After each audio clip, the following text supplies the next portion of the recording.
Hello, happy Tuesday. Oh, we're joined by Gracie. Gracie has come to demand scratches, and Noodles would like to say that he is also here. Noodles, put your little stinky head up, you little mischief. So, busy day, busy day. And it is definitely Tuesday, so I'm good at this. We had quite the cracking storm at the weekend. Copious amounts of rain and lots of wind. And we were so fortunate that nothing came down on any of the buildings. It was amazing. So it was quite the day. And we were in the area that had the big boom with the meteorite exploding down into, I think it was Cape Cod Bay, and it shook the house, and it was so loud. I thought, crikey, that's another tree down in the house. I got such a shock, so I shouted to make sure that Nick and Sophie were okay, and I went outside to see where the damage had occurred, and went all around the house in the rain that was just absolutely thrashing down, and not a branch to be seen, which was absolutely fantastic. And then I really couldn't work out what had happened, because it definitely wasn't thunder. It was the weirdest noise. And eventually, a couple of hours later, everybody decided it was a meteor. So there we go. One meteor done. And that's the first time I've ever experienced anything like that in my life. And here, I'll show you Gracie. Gracie. Hello, my lovey dove. This is my biggest baby. And my Miss Gracie, I'm going to tell you the story of Gracie. She's about 7 now. And Gracie was in Arkansas. You need to go back a bit, sweet peeps. Thank you. You coming back? Oh, no, she's like, I'm going now. There's Noodles, we all know. Where are you going? Come over here. Come. Down this way. Noodler. He's not playing the game either. And Miss Gracie, she was about a year old when it was animal control down in Arkansas, and I was speaking with them. And she had been born and was living at the side of an interstate. And they knew she was there. She was there with another dog and seemed to be coping okay. They couldn't catch her, etc., etc. And then she must have been hit by a car, because she could no longer scavenge for food. So she had been sighted at the side of the road, lying, and the animal control were called, and they went to pick her up. She obviously hadn't eaten in a long time. She was skeletal, and she had broken legs. So they brought her in, and they I just happened to be speaking to someone, and they sent me a picture, and I said, "Oh, I'll pay for her hospital bills if we can see if we can get her up and going, and if we do, I'll bring her up here." So we monitored her, and they were phenomenal about sending through pictures and updates, and she had casts on her legs, and the legs eventually healed. She does walk with a very peculiar gait, and then she was eventually of a good enough weight and strong enough to come up, and she's been with us ever since. So that has been absolutely lovely, and that's our Gracie. And she's where is she? There she is. She actually has, now let me get this right, I can't remember. She has livestock guardian dog in her. But she spent the first year of her life just running free at the side of this interstate. So if she gets out by herself, she just keeps running. And the only time we have actually had a problem with her disappearing was when we lived in our previous home, and I came home from work, and I noticed that she'd obviously slipped out the door. And we went round the neighbourhood, and it was such a lovely community in that I didn't have Facebook at the time. In fact, I still don't have Facebook, so what am I talking about? My neighbour at the time, she posted that she was missing, and we posted some pictures of her. And I went out in the car, because it's a town that you needed a car to get round about. And I went out in the car with my daughter, made the windows down. It was raining. It was really miserable. It was late fall.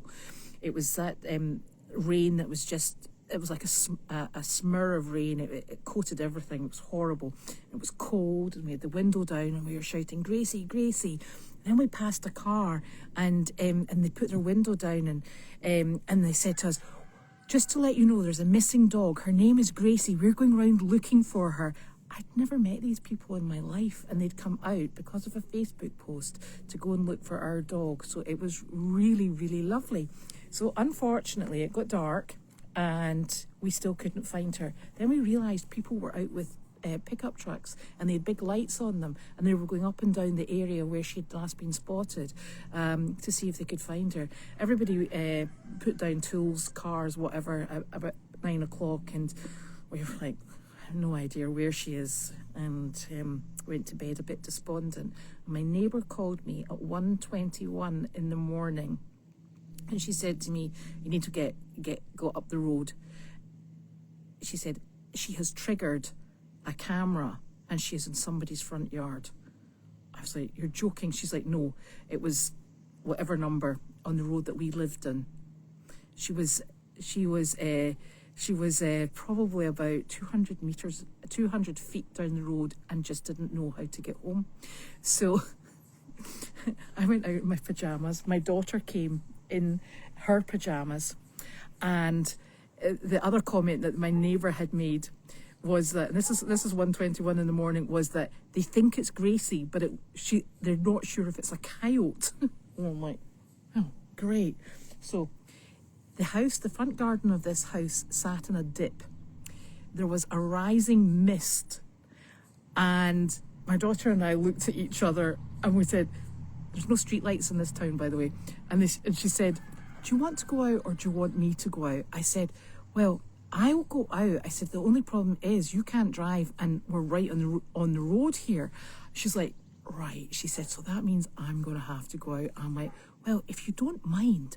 So she went out and waded through this mist and up somebody's front yard. And the next thing was, oh, there's another tick. And the next thing was this animal appeared in out of the mist, and I just heard my daughter scream, because she, honest to goodness, she looked like a coyote, because she was so wet. Her coat was sticking to her, so she was long and rangy looking, and she's brindle, so you couldn't see her wee white socks. All you could see was the brindle colour, and she kind of did look like a coyote. So she called her just in case it was her, and she came running over. Honestly, that dog was so delighted to see us. Soaking wet, absolutely filthy. So we got her back home, which took all of a few seconds just to turn the car around and go back down to our house. And I brought her in, I dried her off, I wrapped her in a towel, and I put her in her bed. And the next thing is, she was, I think, probably so upset that she wasn't for staying in her bed. So she got into the bed with me, and she lay with her head in my chest. And then all I realised was that the ticks were marching up and down my arms, because they'd obviously come straight off her, straight onto me. So she hasn't gone missing, touch wood, recently, and that's the first and last time that she did. So it was quite the experience, and nobody really appreciated it. And look, here's my little noodly doodly. There he is. "Hey, honey bunny, how are you?" He's like, "Wow." He's like, "Yeah, you get that? That's a mosquito. Eat it. Good boy." He's like, "I got it. Did you get it?" He's like, "I tried so hard." He's such a good boy. So that's my Miss Gracie. So back to the business in hand, and don't let me wander off down another rabbit hole. So today, Jeannie and I went to look at it's an old dog house, but it's actually going to be used as a rabbit house in the little rabbit enclosure that's underneath the camera, and it's lovely. And the lady said it's quite heavy. She said, but you know what's heavy to some people probably isn't heavy to us. She said, so we'll go and see if we can lift it. So we got there, and we were like, Yeah. Looks like we can lift it. Went to try and lift it, and we're like, actually, it's heavier than it looks. So she has left with, I think it's Adriano and maybe Carlos. I'm not sure who it was that went. So they've gone to try and pick it up, and it should be back hopefully tonight. The problem is, I'm not sure how they're going to get it into the rabbit enclosure, because I think it might not go through the door, and it will have to go over the fencing. So that will be a nice area that it will just give the rabbits an area where they can go in out of the sun, in out of the rain, and you'll be able to see what it looks like when it gets here. So it should be arriving today, and then I'm not sure what's happening tomorrow, actually, to be quite honest, for it is Wednesday, and yeah, it's probably going to be hot or something nasty like that. And it looks like we're coming into June, and we're going to be sort of like maybe averaging in the sort of like mid 70s to the high 70s, a couple of 80s. And if you know me, that's a misery. But hey, I was just speaking to somebody, and I said, we're nearly at fall, and then into winter, which is quite a relief. So I'm focusing on the positive in life, and I'm not very excited about this heat, and it's not even humid yet. So anyway, so what else is going on? There was somebody came to take do to do trash removal today, which was super. And but the only thing I saw was a woman who was petting the goats, and I thought, oh, look at that, Janine's found a home for the horned goats, but that was not to be. So the horned goats, I think, are going to come under my care, and I'm going to be, well, we kind of like keep an eye on them. They're up in the Deagle house, so we keep their water in the Deagle house because they can't spill it, because we attach it to the fence in there, and they've got beds in there. They slept in there all winter, which was super, but I think they're spending more and more time outside, and it just seems to be the way that these goats are. They like to be outside. They also like to be outside in the rain, probably because it's warm, but there's no rhyme nor reason to them. They've got hay up in the Deagle house, so if they don't look like they've got anything outside, it's in the Deagle house, and I know that because they've got a whole bale and they've spread it all over the floor.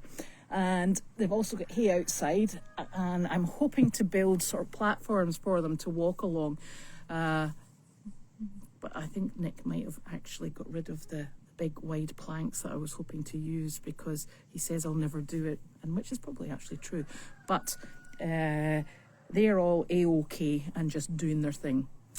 I'm still trying to work out what sort of age they are. I have absolutely no idea. I think they might be 6 or 7, and obviously Henry will be a wee bit older than everybody else.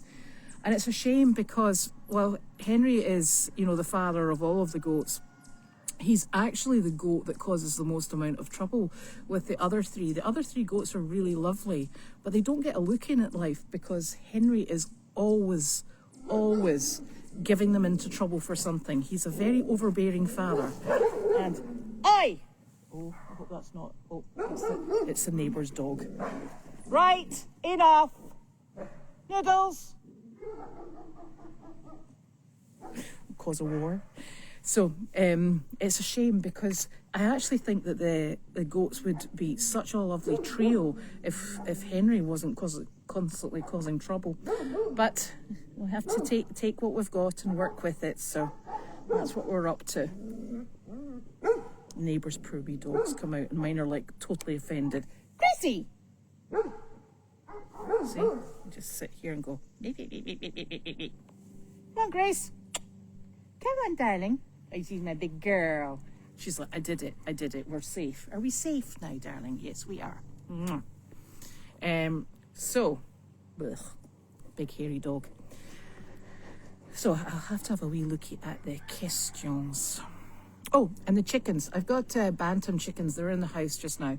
They're going to go down to the white chicken shed, and they'll be kept inside because they'll be hopefully trained for going out on jobs, which means that Janine will be free to take her ladies back down to South Carolina whenever she goes. and we should have replacements here. And then the chickens that are in the nut house, they're moving into the Deagle house, so they should be out on the camera. It's just not happening at the moment because I still have to build roost bars, but getting there. So that's what I'm up to. I'm going to go through these questions now. And the mosquitoes are out. It's horrific. Gracie is beautiful. Gracie! Noodles! And Noodles has got the most piercing bark. Noodles, come on. Hey, Gracie, you're not Noodles. Here's my baby girl. She's my baby girl. See how she's so brindley? She's a beautiful girl. Yeah? And she does this because she likes to have her butt scratched all the time. I'm just the butt scratcher. I've got a mule on the farm at the moment, and every time I see her, she's the loveliest mule. This is Misty. She turns around and she's like, you can scratch my butt now.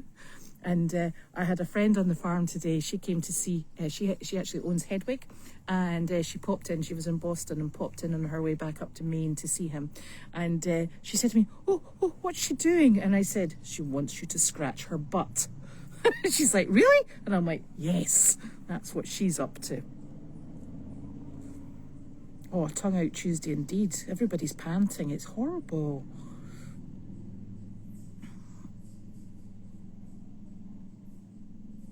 Now, I'm just having a look to see. Yeah, Noodles is always happy. And that's what Nick says about Noodles, because you see him sitting down there? He's always happy. You get up in the morning and Noodles is happy. You stub your toe, Noodles is happy. Noodles is always happy. There's just nothing bad in Noodles' life. He's the happiest boy ever. And, you know, he makes you smile because he's got that big face on. He's just fantastic. I do love him.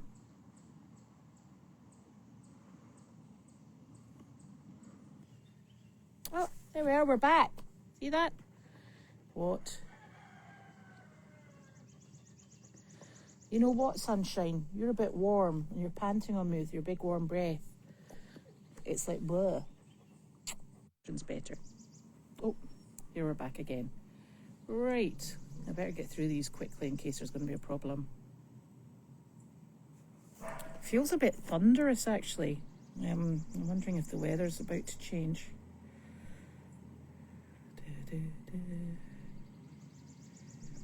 Noodles is very sweet. Honestly, that dog is attached to Nick normally.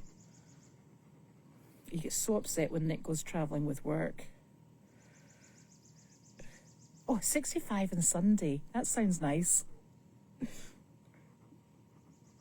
Oh, Oceanside and Rockport. That's a big trip, that one. Carlene normally likes going on that one because you can go past the clam shop.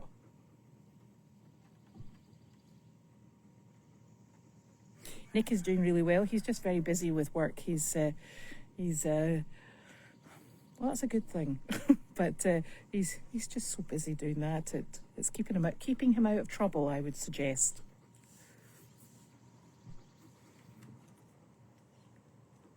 You really hot? Are you? You're really hot. She's really hot.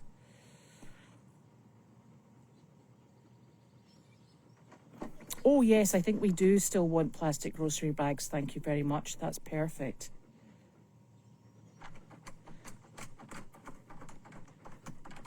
Yes, Sally is so naughty.